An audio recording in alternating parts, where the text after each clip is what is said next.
Every story we share reveals the raw edges of love, the pain of betrayal, and the shadows concealed within the human heart.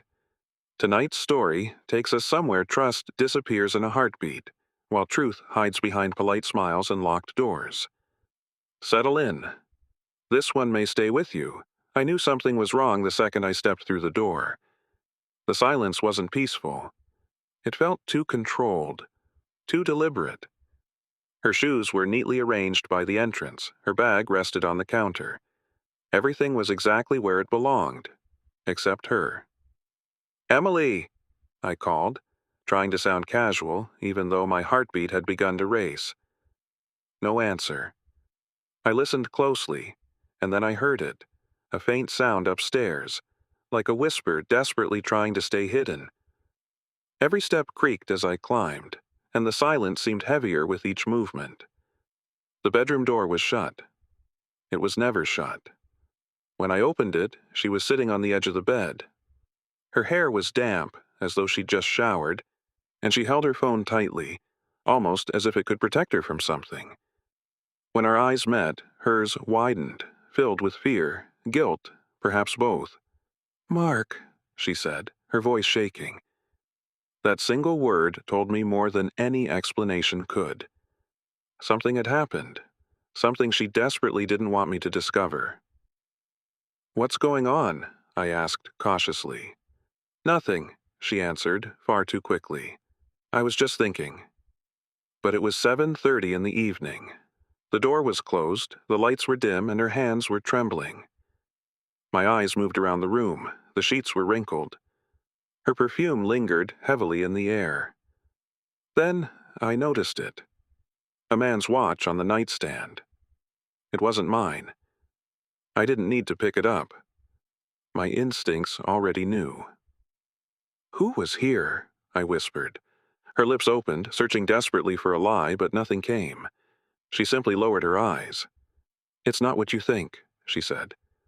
That phrase, the one people always use when it is exactly what you think. "Then, what is it, Emily?"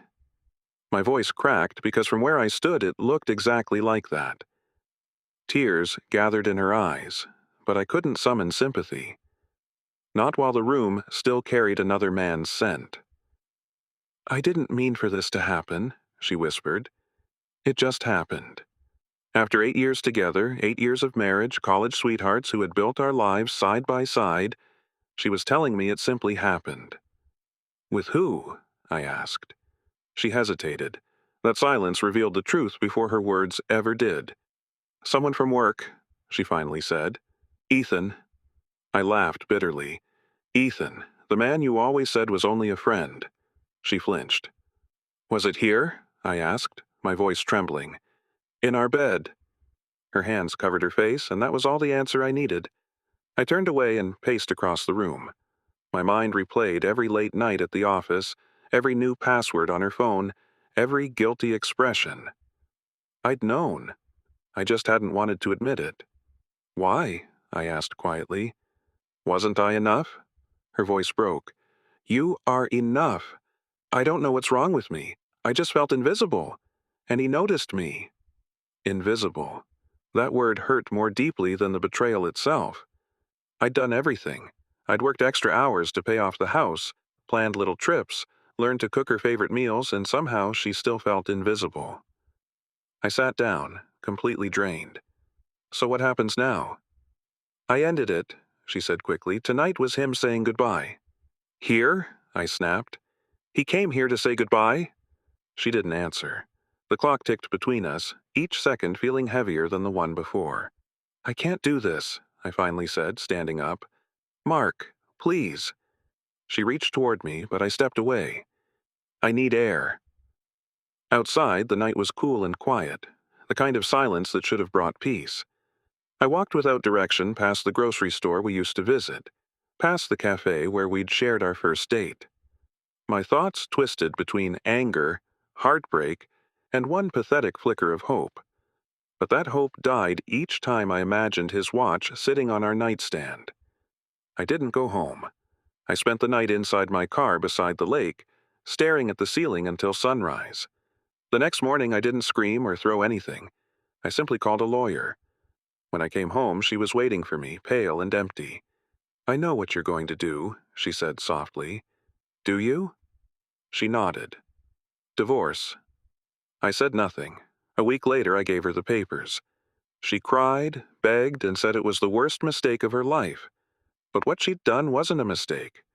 It was a decision. The months that followed blurred together.